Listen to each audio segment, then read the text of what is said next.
Friends friends इस video में सबसे पहले तो आज के जितने भी करंट अफेयर्स के क्वेश्चंस हैं वो सारे डिस्कस करेंगे। उसके बाद एक परीक्षा टॉपिक डिस्कस करेंगे जो कि डेली डिस्कस किया जाता है।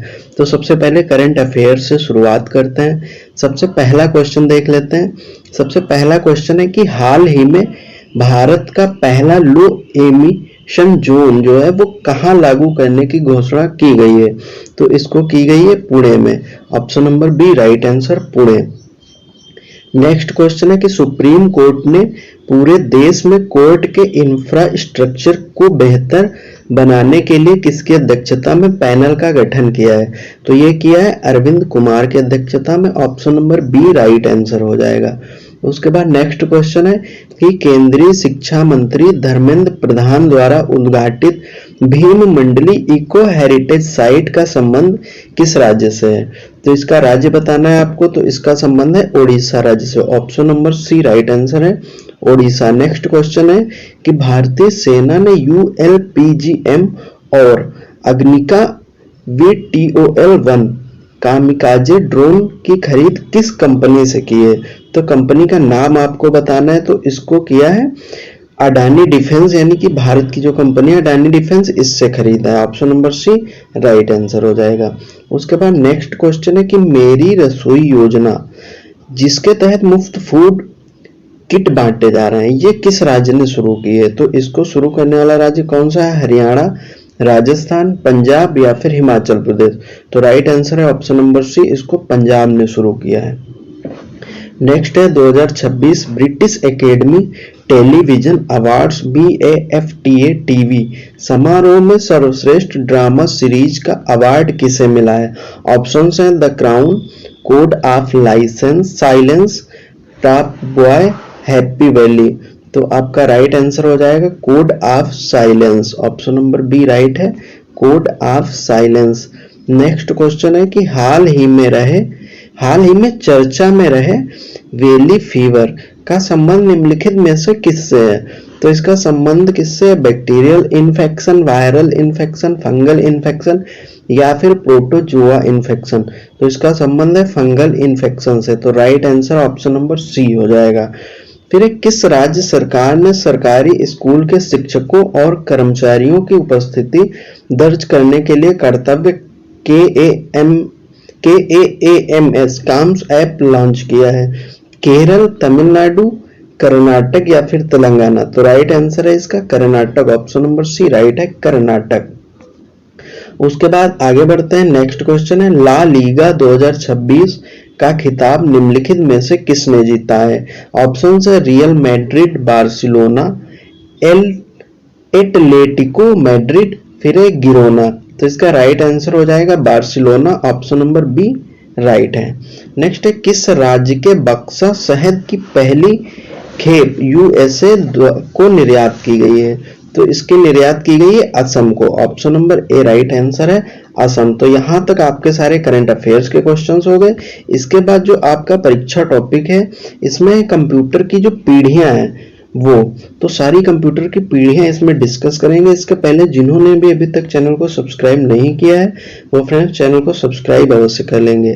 तो कंप्यूटर की जो सारी पीढ़ियां हैं उसमें देखते हैं जो कंप्यूटर है उसके विकास को तकनीकी और विशेषताओं के आधार पर टोटल 5 पीढ़ियों में डिवाइड किया गया है, यानी कि बांटा गया है।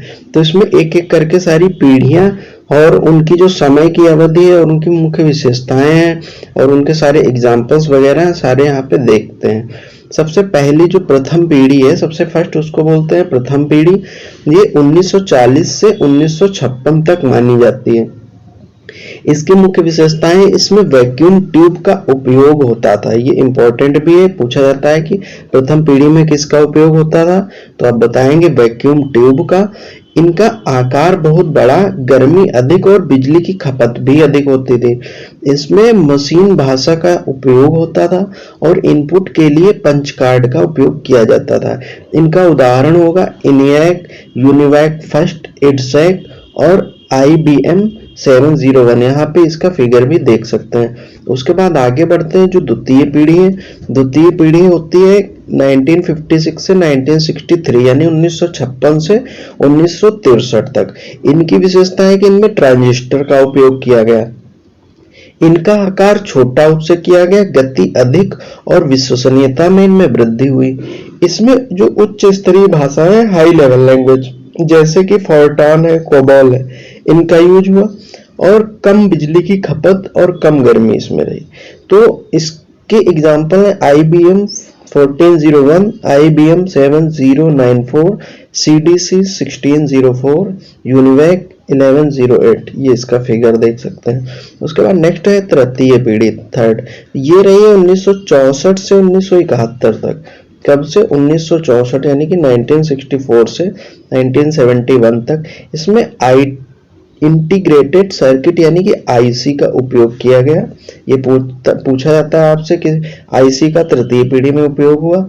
इनका आकार उससे भी और छोटा किया गया, गति बहुत अधिक हुई और विश्वसनीयता भी बढ़ी।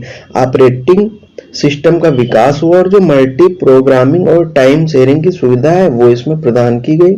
इनके एग्जाम्पल है IBM 360, PDP-8, CDC 6600, यूनिवैक 1110। उसके बाद नेक्स्ट है चतुर्थ पीढ़ी, फोर्थ।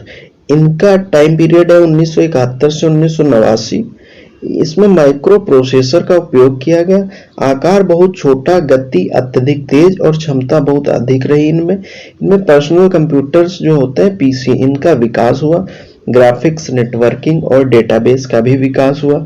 इनके एग्जाम्पल रहेंगे इंटेल 4004 पर आधारित कंप्यूटर्स जो हैं, IBM PC, एप्पल सेकंड और कमोडोर 64। ये यहाँ पे इसका फिगर ऐसा देख सकते हैं, ठीक है। ये लगभग देखे भी होंगे ज्यादातर लोगों ने। उसके बाद नेक्स्ट जो लास्ट पीढ़ी है, पंचम पीढ़ी इसको बोलते हैं। तो ये जो 1990 से वर्तमान तक अभी तक जो चल रही है, ये पंचम पीढ़ी है जिसमें हम लोग हैं। तो ULSI यानी कि अल्ट्रा लार्ज स्केल इंटीग्रेशन तकनीक का इसमें उपयोग हुआ। कृत्रिम बुद्धिमत्ता यानी कि AI, मशीन लर्निंग, प्राकृतिक भाषा संस्करण का इनमें सब में विकास हुआ। AI आप देख भी सकते हैं बहुत तेजी से विकसित हो रहा है। समानांतर प्रसंस्करण, इंटरनेट, क्लाउड कंप्यूटिंग और रोबोटिक्स, इसका सबका विकास हुआ। इनके एग्जाम्पल है सुपर कंप्यूटर, AI आधारित सिस्टम, स्मार्टफोन, लैपटॉप और क्लाउड सर्वर, रोबोटिक सिस्टम इत्यादि। तो यहाँ तक फ्रेंड्स आपके सारे जो करंट अफेयर और उसके बाद परीक्षा टॉपिक में कंप्यूटर की पीढ़ियां वो सारे हो चुके हैं डिस्कस।